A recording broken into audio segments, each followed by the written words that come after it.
picture for the day.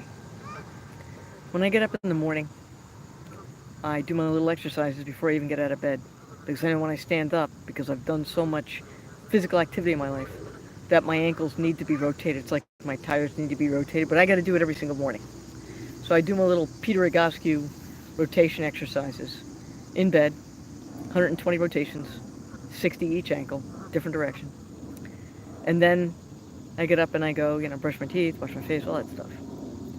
But as I do that, before I talk to anybody really, unless somebody's up and I'll say good morning, but usually nobody's in my immediate area, even though I have two kids, usually they're sleeping.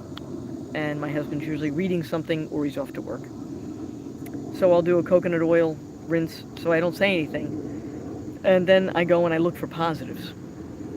That's what I do.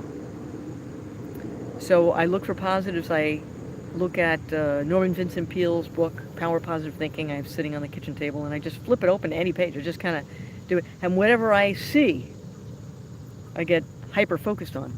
And if I feel it's congruent with my day, with what I intend, then I don't turn the page or flip the page around and try to find another one.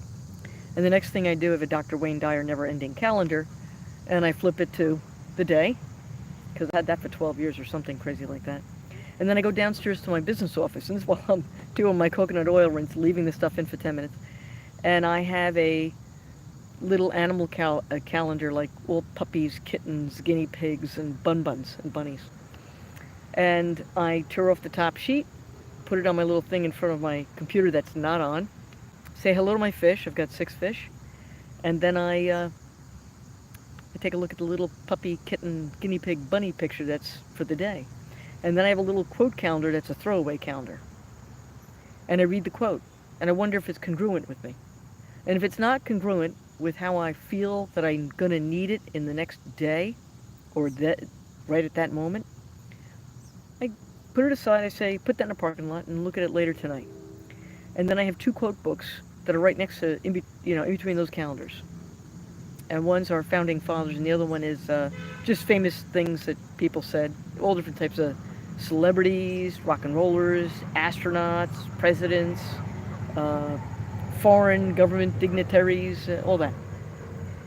And by the time I do all that, then I go, okay, now I can turn my computer on and start writing. That's what happens. I start to think of things. All of a sudden, boom, boom, boom. But it is a constant progress. It's a constant work in progress. It's a constant whip in my life. And I was talking to a client today about this, and I said, how often do you wake up and think positive? And she seems like a positive person. And she goes, oh, I have to work at that. I went, yeah. I said, years ago, I told her that a psychologist who had done speeches for told me that we are born negative. Human beings are born negative. And I was like, no, get out of here. Come on. And he said, no, we really, really, really are. And I had to think about this, and I thought, wow, I don't know. And I said it to her, and she thought about it for a second, she said, I think he's right. And she's, I think, 10 years my senior. I think she's 10 years older than I am, this lady I was talking to today, who's a client of mine. And we began to talk about this briefly. And in my mind, I said, I know, and she even said she had to work at it. And I thought, okay, I work at it all the time. When I go out for a run, when I lift weights, when I'm working on a body, it's positive. Working on a body is actually easier. I'm in that positive mode, okay, because I have to heal. I have to help heal people, okay? So I have to be positive. When I pull up to the driveway, I got to be positive, okay? When I get out of the car, I got to be positive. Once in a while, I get a little odd, like today, I couldn't get out of somebody's driveway, and I was like, oh no, I don't really live for my next person. But then I went, you know what? He'll understand. I'll be 10 minutes late. That's what I did. And I went, okay. So then the person was took me a couple of phone calls, and then finally I went towards the backyard, and they said, oh yeah, and I said, just pull it up, because I'm not going to be able to clear the space with my minivan. So they were cool, and they came out, and they did it immediately, and it was awesome. And so then I was able to back out, but it took some backing out. I had to pull forward, back out, all that craziness, because it's a winding driveway. And I thought, man, next time I'm pulling straight in. That's what I said to myself, because I come in the middle of the day for this person, and so it's just easier for me to just pull straight in. So it teaches you, when you get into that negative capacity and you want to go positive, it teaches you a lesson.